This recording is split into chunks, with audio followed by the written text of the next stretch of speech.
Good evening guys. यहाँ पर हम देखने जा रहे हैं मतलब ड्यूल नेचर टेस्ट का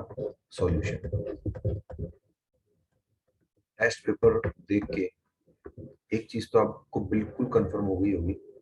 ये जो पेपर था, ठीक है, बिल्कुल इजी पेपर था और पूरा का पूरा कंप्लीट नोट्स में से पेपर था, कंप्लीट नोट में से। ठीक है, चलिए ज्यादा देर नहीं करते हुए स्टार्टिंग करते हैं फर्स्ट क्वेश्चन से। फर्स्ट क्वेश्चन आप देखेंगे दैट जो पहला क्वेश्चन है इसके अंदर आप देखेंगे बेटा, फर्स्ट क्वेश्चन में work function and right it's practical unit and SI unit. ठीक है, नोट्स में आपको ये चीज मिलेगी, ठीक है, कि यहाँ पर आपको वर्क फंक्शन की डेफिनेशन क्या है, ठीक है, इसके बाद इसकी प्रैक्टिकल यूनिट वो आपको पता होनी चाहिए। प्रैक्टिकल यूनिट इलेक्ट्रॉन वोल्ट होती है, एसआई यूनिट जूल होती है। ठीक है, नोट्स में से आप इसकी डेफिनेशन देख लेंगे। ठीक है, B 1 electron volt, once again refer your notes, 1 electron volt की डेफिनेशन है बेटा। ठीक है, उसके बाद आपको बोला है कि रिलेशन लिखना है इसके अंदर, तो रिलेशन आप जानते हैं 1 electron volt is equal to 1.6 into 10⁻⁻19 joule. ठीक है, ये भी सबने कर लिया हुआ यार। चलो सी पार्ट देखते हैं, स्टॉपिंग और cut off potential. Once again आपसे बोलूंगा नोट्स को रेफर कीजिए। ठीक है, अच्छा इसके बाद डी पार्ट देखते हैं। तो डी पार्ट के अंदर आप देखेंगे threshold frequency, once again notes. ठीक है, जो मैंने लॉस लिखा हुए हैं, ठीक है, मैंने लॉस लिखाए हुए हैं फोटो इलेक्ट्रिक इफेक्ट के अंदर। ठीक है, तो उसी लॉस के अंदर आपको इसकी डेफिनेशन मिलेगी that below this frequency photo electric emission या photo electric effect is not possible. फिर हमने बात करी बेटा ई पार्ट की, क्या है, which element has minimum and maximum work function with value. दोबारा आपको वही बोलूंगा नोट्स। ठीक है, इसके बाद एफ पार्ट क्या है, अरे यार फोटो इलेक्ट्रिक इफेक्ट की डेफिनेशन वंस अगेन नोट्स। ठीक है, इंटेंसिटी, इंटेंसिटी की डेफिनेशन अगर किसी के पास नहीं है तो मैं लिख भी देता हूँ एक बार।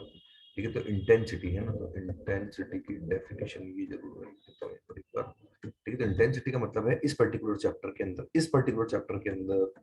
Number of photons, number of photons falling और एमिटिंग, फॉलिंग और emitting from a surface, from surface per unit area per unit time, right? चलिए next question, second question, how does photo electric current, तो इसके तीनों part A B and सी, तीनों part आप देखेंगे notes में से। थर्ड थर्ड क्वेश्चन देखिए, फॉर विच मेटल। ठीक है, तो यहाँ पर आपको दिख रहा है बच्चों कि जो म्यू नॉट वन है, ठीक है, मेटल ए के लिए, ठीक है, मेटल ए के लिए it is lesser than, it is lesser than the threshold frequency for metal B. ठीक है, और आपको पता ही है कि यहाँ पर इसने पूछा है कि स्टॉपिंग पोटेंशियल किसका ग्रेटर होगा। तो सीधी सी बात है यार, स्टॉपिंग पोटेंशियल का मतलब होता है बेटा एक तरह से ये मान लीजिए आप ब्रेक लगाना। ठीक है, कि जब हाईएस्ट काइनेटिक एनर्जी का इलेक्ट्रॉन भी जब रुक जाता है तो उस पर्टिकुलर पोटेंशियल डिफरेंस की वैल्यू को कहा जाता है स्टॉपिंग पोटेंशियल। अब यहाँ पर आप देखेंगे कि अगर मैं इस इक्वेशन को देखता हूँ that h nu minus h nu naught is equal to half m v square max। तो आप ये देखिए कि जिसका भी ये क्या है, ये अपना वर्क फंक्शन, ठीक है, और वर्क फंक्शन में भी आप ये देखेंगे कि ये है थ्रेशोल्ड फ्रीक्वेंसी। तो ऑब्वियस सी बात है यार, सिंपल मैथमेटिक्स हम समझ सकते हैं कि जिसकी थ्रेशोल्ड फ्रीक्वेंसी कम है उसका ये वाला पार्ट भी कम होगा, और जिसका जिस भी मेटल के लिए ये वाला पार्ट कम होगा बेटा, ठीक है, जिस भी मेटल के लिए ये वाला पार्ट कम होगा उसका ये वाला पार्ट ज्यादा होगा, उसका ये वाला पार्ट ज्यादा होगा। और उसी के लिए हमको वी नॉट भी ग्रेटर लगाना पड़ेगा, वी नॉट भी ग्रेटर लगाना पड़ेगा, मतलब स्टॉपिंग पोटेंशियल भी उसके लिए ज्यादा होगा। क्यों? क्योंकि उसकी काइनेटिक एनर्जी काफी ज्यादा है, तो उसको रोकने के लिए जो पोटेंशियल डिफरेंस है, ठीक है, वो भी हमको ज्यादा लगाना पड़ेगा। तो यहाँ पर आप देख सकते हैं कि यहाँ पर जो न्यू नॉट मतलब जो थ्रेशोल्ड फ्रीक्वेंसी फॉर मेटल है वो कम है, तो डेफिनेटली जो पोटेंशियल है, स्टॉपिंग पोटेंशियल, वो ए के लिए ज्यादा होगा, एज कंपेयर टू, ठीक, सिंपल एक्सप्लेनेशन। और ये मैंने एक्चुअली थर्ड का सेकंड पार्ट बताया, सॉरी फर्स्ट पार्ट बताया, फर्स्ट पार्ट। देखिए सेकंड पार्ट क्या है, सेकंड पार्ट है इसका, right the value of the slope from the graph. तो स्लोप आप कंपेयर कर सकते हैं, यहाँ पर हम ये इक्वेशन लिखते थे अगर आपको याद हो, ठीक है, एच न्यू, ठीक है, यहाँ से आप इसको नीचे लाइए तो H new upon minus H new not upon, तो यहाँ पर आप देखोगे कि जो स्लोप है, अगर मैं इस पूरी इक्वेशन को कंपेयर करता हूँ y equal to mx plus c से, ठीक है, तो यहाँ पर h अपॉन e, ठीक है, सो h upon e is your answer of the second part, this is your question number 4, once again completely from notes। Question number 5, write down the Einstein's photoelectric equation. अरे यार इसके अंदर तो कुछ है नहीं, ठीक है, फिर भी शायद एक दो जनों ने गड़बड़ करी है यार, प्लीज यार ऐसी गड़बड़ ना करें, ठीक है, आप कोई सी भी लिख सकते हैं जैसे ये लिख दीजिए, ठीक है, या फिर आपकी इच्छा हो तो आप इसको ये लिख दीजिए, आपकी इच्छा हो तो इसको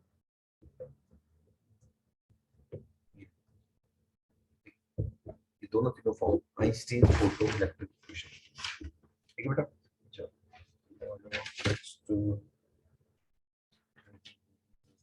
हाँ, क्वेश्चन नंबर 6, क्वेश्चन नंबर 6 क्या कहता है कि write down de Broglie hypothesis and equation. Hypothesis आप नोट्स में से देखें, ठीक है, और हाइपोथेसिस क्या था उसका कि अगर लाइट अगर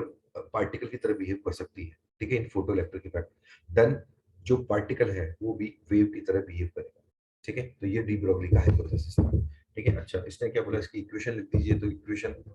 इक्वेशन भी एक तो जिन्होंने गड़बड़ करी है, तो डी ब्रोगली की इक्वेशन, ठीक है। उसके बाद ये तो हो गया इसका फर्स्ट पार्ट, ठीक है। सेकंड पार्ट क्या है इसका, part R de Broglie wave mechanical non और नॉन मैकेनिकल, सिंपल सी बात है, नोट्स में इसका आंसर लिखा हुआ है, ना तो ये मैकेनिकल होती है और ना ये नॉन मैकेनिकल, ठीक है। नोट्स में बोल रहा हूँ, अगर आपने नोट्स अच्छे पढ़ोगे तो पेपर को सुपर सॉलिड गया होगा। उसके बाद seventh question, who proved experimentally, ठीक है, हु प्रूव्ड एक्सपेरिमेंटली, एक्सपेरिमेंट किसने किया था, अरे डेविसन एंड जर्मर ने नहीं किया था क्या यार, डेविसन एंड जर्मर, ठीक है। Question number 8, write down Heisenberg uncertainty principle, ठीक है, तो ये अनसर्टेनिटी जो प्रिंसिपल है वो आपको पता होना चाहिए, ठीक है, हालांकि सीबीएसई में अपने नहीं है, ठीक, सीबीएसई में अपने नहीं है, ठीक है, इसका एक्सप्रेशन बस मैं लिख देता हूँ यहाँ पर, according to uncertainty principle of Heisenberg, ठीक है, उन्होंने कहा है कि आप किसी पर्टिकुलर यहाँ पे इलेक्ट्रॉन की ऑब्वियसली अपन बात कर रहे हैं कि आप किसी पर्टिकुलर इलेक्ट्रॉन की जो कि रिवॉल्व कर रहा है, आप उसकी पोजीशन और उसका मोमेंटम साइमल्टेनियसली एक्यूरेट तरीके से नहीं निकाल सकते, ठीक है, और उसको अपने इस एक्सप्रेशन से उन्होंने बताया, this is the expression of Heisenberg uncertainty principle, ठीक है। तो ये क्वेश्चन आपको नहीं करना था, स्पेशली सीबीएसई वाले बच्चों को मैंने बोला, ठीक है। क्वेश्चन नंबर 9 देखिए, can photo electric effect also be explained by wave theory, नहीं, ठीक है, नहीं कर ही नहीं सकते अपन फोटो इलेक्ट्रिक इफेक्ट को, क्योंकि फोटो इलेक्ट्रिक इफेक्ट को आइंस्टीन ने क्या बोला था, लाइट को उन्होंने पार्टिकल नेचर का माना था, और रहे बात टू रीजंस की, ठीक है, तो दोनों रीजंस आप अपने नोट्स में से देख सकते हैं। Question number 10, find de Broglie wavelength of an electron accelerated by 10 to power 4 volt, तो इसके अंदर आप देखेंगे एक्सेलरेटेड 6.6 इनटू प्रॉब्लम होता है, ठीक है, तो आप इसको ऐसे करो, ठीक है, यहाँ पे लिख दीजिए 12.27, ठीक है, अंडर, ठीक है, यहाँ पे ये एंगस्ट्रम में है, ध्यान रखना है इसके अंदर ये एंगस्ट्रम है, इक्वल टू 12.27, ठीक है, अंडर 10 टू पावर 4 एंगस्ट्रम, ठीक है। जब आप इसको एग्जैक्टली बेटा सॉल्व करोगे, तो एग्जैक्टली जब आप इसको सॉल्व करोगे तो इसका जो आंसर है, इसका आंसर आएगा आपका बेटा 12.27 into 10 power minus 12, ठीक है। क्वेश्चन नंबर 11 देखिए, क्वेश्चन नंबर 11 क्या है, threshold frequency of caesium metal, ठीक है, सीजियम मेटल की थ्रेशोल्ड फ्रीक्वेंसी आपको दे रखी है और वर्क फंक्शन निकालना है, वो भी इलेक्ट्रॉन वोल्ट के अंदर, ठीक है, क्योंकि आपको पता है कि यहाँ पर जो h है, तो h को हमने लिख लिया 10 पावर माइनस 34, फ्रीक्वेंसी हमने लिख लिया 5.6 into 10 पावर 14, लेकिन ये जो भी आएगा बेटा, ये जो भी आएगा इसका आंसर आपके पास आएगा 34.16 into 10 to the power minus 20 joule into 10 to the power minus 20 joule में आएगा पर, लेकिन आपको तो चाहिए इलेक्ट्रॉन वोल्ट में, ठीक है। तो आप क्या करोगे, तो इस 34.16 into माइनस 20 को आप डिवाइड करोगे 1.6 into 10 to the power minus 19 से, और ये आपका जो आंसर आएगा बेटा वो आंसर आएगा आपका इलेक्ट्रॉन वोल्ट। जब आप इसको सॉल्व करोगे you will get the final answer, that is 2.14 electron. Now coming to the next part, 12th. So 12th question क्या है आपका, find energy of photon of wavelength 3.31 angstrom. तो एनर्जी का फॉर्मूला वगैरह h nu, अब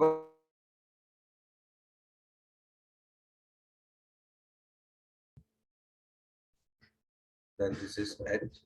this is hc by lambda, 6.6 into 10 to the power minus 34 into 3 into 10 to the power 8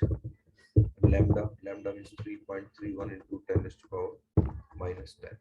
right? जब आप इसको सॉल्व करोगे completely you will get the answer 6 10 to the power minus 16, right? Next question क्या है आपका 30 में क्या है, बॉल, एक आपको बॉल का मास दे रखा है, बॉल की स्पीड दे रखी है, डी ब्रोगली वेवलेंथ निकालनी है, तो lambda equal to h upon p, de Broglie का डिस्ट्रीब्यूशन तो h upon m into 6.6 into 10 to the power minus 34 divided by mass, mass कितना है 0.12, स्पीड कितनी है 20, तो आप सॉल्व करोगे, ठीक है, then you will get the answer, तो इसका आंसर आएगा बेटा आपका 27.6 into 10 to the power minus 35, right? Now coming to the question number 14. Question number 14 पे आप देखोगे बच्चों that एक इलेक्ट्रॉन है, एक अल्फा पार्टिकल है, एक प्रोटॉन है, तो इसने पूछा है and they have same kinetic energy, ना kinetic energy इन सबकी सेम है, kinetic energy इन सबकी सेम है, okay. Now क्या पूछा है इसने यार, which one of these has largest de Broglie wavelength, तो ठीक है, de Broglie wavelength को आप देखते हैं that this h upon p, ठीक है, h upon p, इस p को क्या लिख लिया अपन h upon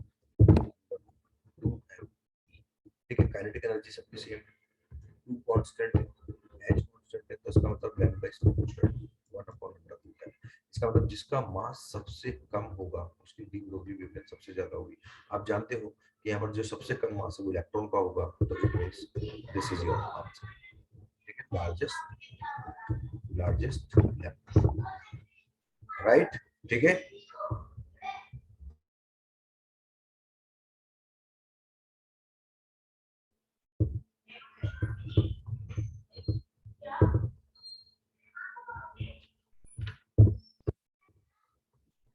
क्वेश्चन नंबर 15,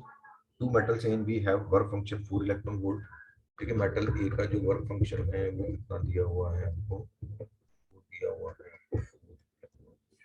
ठीक है, जो बी है उसका वर्क फंक्शन आपको कितना दिया हुआ है, इसने पूछा है आपसे which metal has the higher threshold wavelength. अब सबसे पहले तो आप इसको यहाँ पहले समझ लो यार, थ्रेशोल्ड वेवलेंथ के चक्कर में है ना कुछ कंफ्यूज मत हो जाना, ठीक है, तो h, ठीक है, न्यू नॉट को क्या लिखूंगा hc पे लैम्डा नॉट, यहाँ पर मिनिमम होनी चाहिए, ये मिनिमम होनी चाहिए, मिनिमम, तो इसलिए हम इसको बोलते हैं थ्रेशोल्ड फ्रीक्वेंसी, यहाँ पर ये मैक्सिमम होना चाहिए, यहाँ पर ये मैक्सिमम होना चाहिए, ठीक है, ट्राई टू अंडरस्टैंड, इस न्यू नॉट की जगह मैंने इस पूरे फैक्टर को लिखा है, इस पूरे फैक्टर को लिखा है, तो जब ये यहाँ पर मैं इसके लिए बात करूंगा तो इसके लिए मैं बोलूंगा कि ये मैक्सिमम होना चाहिए, मैक्सिमम बस इतना ही होना चाहिए, ठीक है, इतना ही होना चाहिए, मैक्सिमम होना चाहिए, और इसीलिए इसको अपन बोलते हैं थ्रेशोल्ड, ठीक है। तो फ्रीक्वेंसी की बात करोगे आप, तो फ्रीक्वेंसी की अगर बात करोगे तो आप बोलोगे कि भैया हमको इतनी मिनिमम फ्रीक्वेंसी चाहिए एक इलेक्ट्रॉन को एमिट कराने के लिए, और अगर आप थ्रेशोल्ड वेवलेंथ की लैंग्वेज में बात करोगे तो आप ये बोलोगे कि भैया हमको केवल इतनी ही वेवलेंथ चाहिए, इससे ज्यादा वेवलेंथ नहीं चाहिए, क्योंकि अगर इससे ज्यादा वेवलेंथ हो गई तो वो इस फ्रीक्वेंसी को कम कर देगा, अल्टीमेटली सिंपल मैथ्स के हिसाब से अगर ये डिनोमिनेटर ज्यादा हो गया, ठीक है भाई, अपन ने ये तो लिखा ना mu not equal to c by lambda not, तो बेटा अगर ये अगर मैक्सिमम से ज्यादा हो गया तो ये कम हो जाएगा, और अगर ये कम हो गया तो फिर पीईई फोटो इलेक्ट्रिक इफेक्ट हो गई, तो इसलिए इसको बोलते हैं अपन थ्रेशोल्ड वेवलेंथ। ठीक है, तो सीधी सी बात है यार, यहाँ पर अपन सीधा सीधा निकाल लें, तो यहाँ पर 5 not equal to h c by lambda not, तो सीधी सी बात है, जिसका वर्क फंक्शन ज्यादा है, जिसका वर्क फंक्शन ज्यादा है उसका थ्रेशोल्ड वेवलेंथ उतना ही कम होगा। ठीक है, तो यहाँ पर क्या आ जाएगा, इसका आंसर करना क्या वही two metals in B which metal has higher threshold wavelength, तो हायर किसका होगा, जिसका वर्क फंक्शन कम होगा, तो वर्क फंक्शन किसका कम है, 4 electron, so this is your, यहाँ से आप देख सकते हो relation that phi not is inversely proportional, ठीक है, so this is our answer. ठीक है, इसका वर्क फंक्शन कम है तो इसलिए इसकी थ्रेशोल्ड वेवलेंथ ज्यादा। डन, चलिए क्वेश्चन नंबर 16 देखते हैं। Question number 16, do all the photons have same mass? No. ठीक है, यहाँ पर हम बिल्कुल भी इस चीज पे बात नहीं कर रहे कि भाई फोटोन्स का जो मास है वो सेम होगा, क्यों, क्योंकि आप जानते हो it is H nu. H new मतलब अब आपको पता है कि जो फोटोन से बेटा वो एक फोटोन की एनर्जी हम एक, वो चलो नीचे कर लेते हैं, ठीक है, this is equal to m c square, ठीक है, तो m c square is equal to h nu, और इसको आप एच सी बाय लैम्डा भी लिख सकते हो, तो एम इक्वल टू कितना हो जाएगा बेटा, h c by m h c by sorry c square, ठीक है, सी स्क्वायर लैम्डा, ठीक है, तो यहाँ पर आप देखोगे this is m c lambda, तो यहाँ पर चलो ये कांस्टेंट हो गया, ये कांस्टेंट हो गया, ठीक है, सही लिखा है ना मैंने, ये m c square is equal to h nu h c by lambda, ठीक है, तो यहाँ पर अपन ने सी स्क्वायर हमने यहाँ पर निकाल लिया बेटा, ठीक है, मतलब एम अपन ने निकाल लिया, तो एम इक्वल टू कितना हो गया, एच सी अपॉन सी स्क्वायर लैम्डा, इसी से ये बन जाएगा, ठीक है, तो एच अपॉन सी लैम्डा, तो सीधी सी बात है लैम्डा के ऊपर डिपेंड करता है फोटोन का, ठीक है, लैम्डा के ऊपर डिपेंड कर रहा है फोटोन का, ठीक है, तो इसलिए अलग अलग वेवलेंथ के फोटोन्स का अलग अलग मास होगा। ठीक है, चलिए now coming to the question number 17, maximum kinetic energy of the photoelectrons is 3 electron volt, मतलब के ई मैक्स आपको दे रखा है 3 इलेक्ट्रॉन वोल्ट। दूसरा इसमें बोला है फाइंड स्टॉपिंग पोटेंशियल, तो यार जो के मैक्स होती है, जो के मैक्स होती है, ठीक है, ये मैंने आपको बता रखा है कि एक्चुअली में किसके बराबर होता है, स्टॉपिंग एनर्जी के बराबर, स्टॉपिंग एनर्जी, ठीक है, इसको बोलते हैं, इस पूरी टर्म को बोलते हैं स्टॉपिंग एनर्जी, इस पूरी टर्म को स्टॉपिंग एनर्जी, ठीक है, तो यहाँ पर स्टॉपिंग एनर्जी, तो यहाँ पर आप देख लो this E V not is equal to K max, आपको 3 इलेक्ट्रॉन वोल्ट दे रखा है, ई से ई मर गया तो आपके पास स्टॉपिंग पोटेंशियल आ गया। Coming to the question 18th, de Broglie waves associated with the moving football is not visible, तो आप जानते ही हो this is h equal to mv, अब मास जिसका बड़ा होगा तो उसकी वेवलेंथ उतनी ही कम हो, ठीक है, और वेवलेंथ कम होगी तो आप उसको ऑब्जर्व नहीं कर पाओगे, ठीक है, तो लार्ज मास के लिए, ठीक है, यहाँ पे मास अगर लार्ज होगा, ठीक है, मास अगर लार्ज होगा तो डेफिनेटली कम, तो आप उसको ऑब्जर्व नहीं कर पाओगे। On what principle is an electron microscope based, ठीक है, तो ये बेसिकली जो यहाँ पर लिखा हुआ है, तो ये बेसिकली डी ब्रॉगली कॉन्सेप्ट जो है, ठीक है, लिख रखा है, what principle is an electron microscope based, तो डी ब्रॉगली जो हाइपोथेसिस है, ठीक है, डी ब्रॉगली हाइपोथेसिस ये उसके ऊपर बेस्ड है, ठीक है, कि भाई एक चलते हुए पार्टिकल का, एक मूविंग पार्टिकल का एक वेव कैरेक्टर भी होता है। लास्ट क्वेश्चन, ये एक्चुअली मैं आपको बताऊं क्वेश्चन नंबर 7 और क्वेश्चन नंबर 20 दोनों एक ही क्वेश्चन, अगर आप ढंग से पढ़ोगे दोनों एक ही क्वेश्चन, ठीक है, फिर भी मैंने चलो ठीक है मार्क्स दे दिए यार। 20th क्वेश्चन क्या है, who proved wave character of moving particle और डी ब्रोगली हाइपोथेसिस। भाई डी ब्रोगली हाइपोथेसिस क्यों कहा जाता था, क्योंकि इन्होंने केवल थ्योरी में बात की थी, कोई एक्सपेरिमेंट नहीं होता, एक्सपेरिमेंट किन्होंने किन बच्चों ने किया, इन्होंने किया डेविसन, ठीक है, तो दोनों का आंसर है, थैंक यू सो मच।